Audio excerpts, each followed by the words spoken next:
The Iran-Iraq War explained in brief. The Iran-Iraq War, referred to as the Imposed War in Holy Defense or Secret Defense in Iran, began on September 22, 1980 when Iraq invaded Iran. It ended on August 20, 1988 when Iran accepted the UN-brokered ceasefire.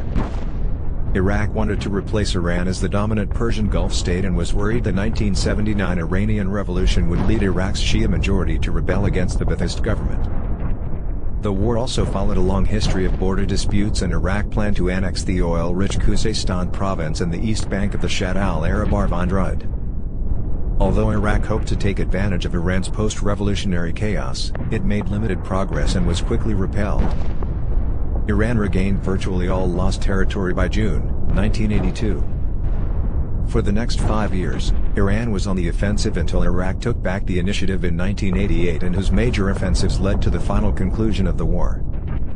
There were several proxy forces, most notably the People's Mujahideen of Iran, siding with Iraq, and the Iraqi Kurdish militias of the KDP and PUK siding with Iran.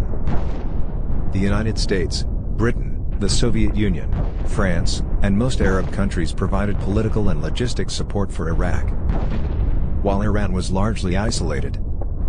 After 8 years of war exhaustion, economic devastation, decreased morale, military stalemate, lack of international sympathy against the use of weapons of mass destruction against the civilians by Iraqi forces, and increased U.S.-Iran military tension, all led to a ceasefire brokered by the United Nations. The conflict has been compared to World War I in terms of the tactics used, including large-scale trench warfare with barbed wire stretched across fortified defensive lines, manned machine gun posts, bayonet charges, Iranian human wave attacks, extensive use of chemical weapons by Iraq, and later deliberate attacks on civilian targets. A special feature of the war can be seen in the Iranian cult of the martyr, which had been developed in the years before the revolution. The discourse on martyrdom formulated in the Iranian Shia context led to the tactics of human wave attacks, and thus had a lasting impact on the dynamics of the war. An estimated 500,000 Iraqi and Iranian soldiers died, in addition to a smaller number of civilians. The end of the war resulted in neither reparations nor border changes.